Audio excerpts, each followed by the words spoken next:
What's up, friend? Hector here from StrongestHec.com with this week's Technique of the Week. Today we're going to be moving forward in our How to Improve Your Squat technique series. And last week we covered how to set up, how to find your foot position.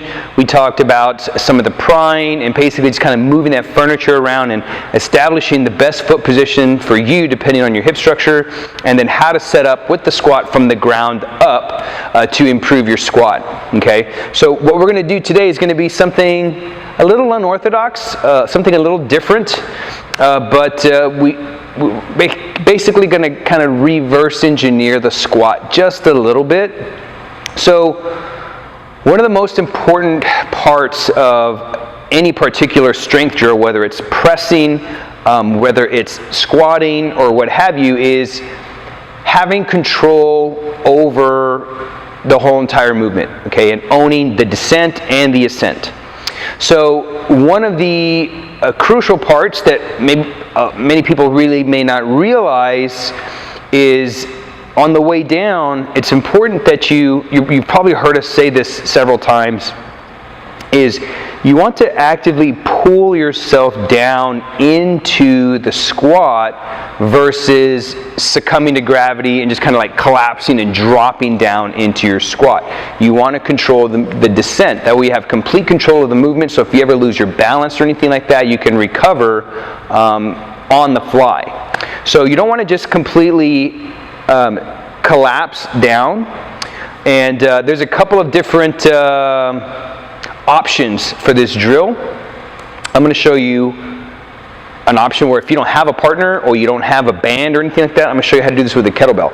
So essentially is when we do the squat, we want to use our hip flexors, the muscles that basically flex our hip by bringing our knee towards our chest. So basically the muscle that does this, being able to flex the hip, okay? So we don't want to just drop down into the squat. We want to actively use our hip flexors, actively pull our body down under control into the squat, and then ascend on the way up, okay? So option one, I don't have a training partner here with me right now, but essentially option one, you would lie on your back.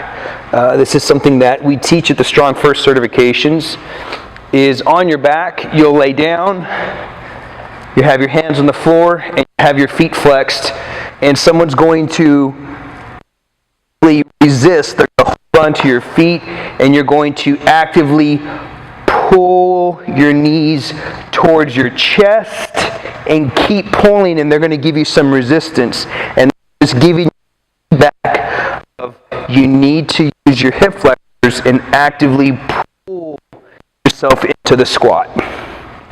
Okay. Another variation is using some kind of like jump stretch band or a Gray Cook band. That's another great option. And what you do is you get in the same exact position. You take the band and attach it to like a door or a squat rack. You hook your feet into the band, and then you actively pull your knee. And if you see, I'm now in this squat position, and then you relax, and then you're going to actively pull again. Those are two variations, but in case you don't have a jump stretch band or you don't have a partner to help kind of give you that pulling, that resistance so that you have to actively pull, this is something that I kind of played around with, and it works pretty well as far as just giving you that feedback. And it may seem silly, but it definitely works. Again, we're just trying to get the grasp of the concept. We're just trying to feel the muscles, the hip flexors, that are supposed to be doing their job to allow you to get into the squat. So all you're going to do is you're going to use a light kettlebell for this. This is a 10 kilo bell.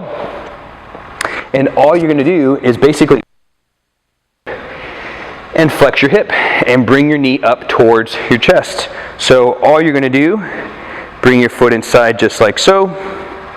Okay, stand up straight, and it's a very small range of motion, and you're going to pull up like this.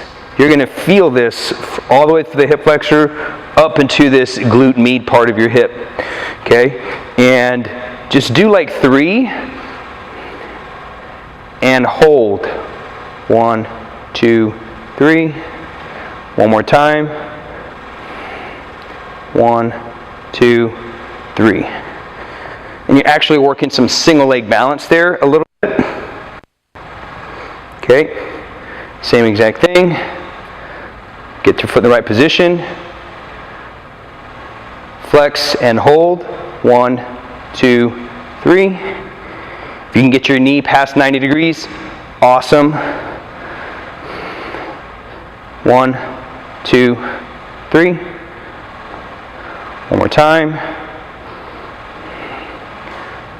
1, 2, and 3.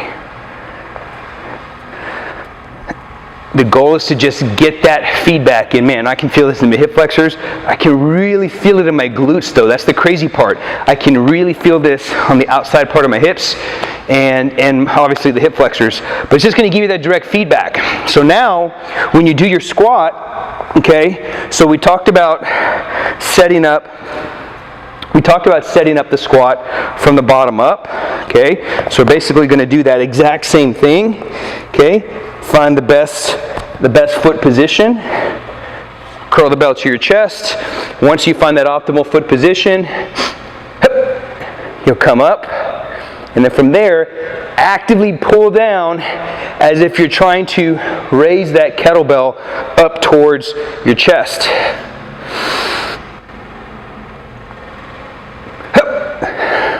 And then you'll knock out however many repetitions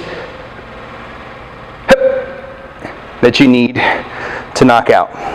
One little note on the goblet squat is when you're doing this body weighted, you can go completely rock bottom. It's okay if your back rounds because you're not loaded, right?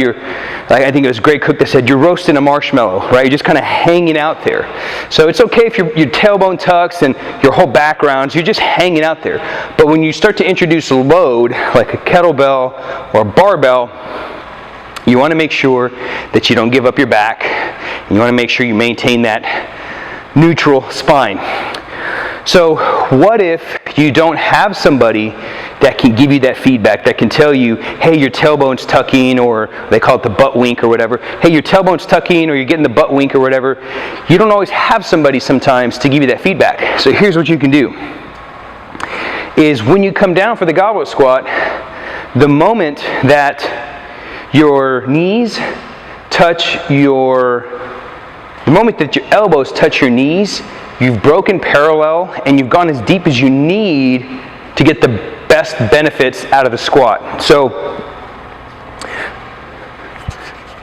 once you come down, you actively pull down. The moment that your elbows touch your knees, you're as low as you need to go. You've broken parallel.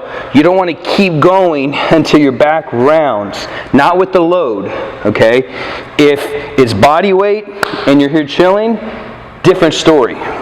But the moment that we load you, we want everything to stay lined up. Grip the bell tight, inhale, grunt and come up. There you have it. Pretty simple. Notice a little bit of an unorthodox drill using the bell, but man, oh man, you are going to get some pretty serious feedback in the hip flexor and in the glute, especially the glute medius. You're going to really feel that. So give that a try. Let me know how it goes. Shoot me some feedback. Shoot me a comment. I love the comments that I get back from you guys as you're going through and watching these videos. Let me know what you think about it. Let me know how it goes. Let me know if you're feeling that same sensation. As always, if you're enjoying these videos, be sure to subscribe to the YouTube channel and check out one of these videos that are up here in the corner. And I'll see you next week with the Technique of the Week. So again, I'm Hector at StrongestHec.com with this week's Technique of the Week.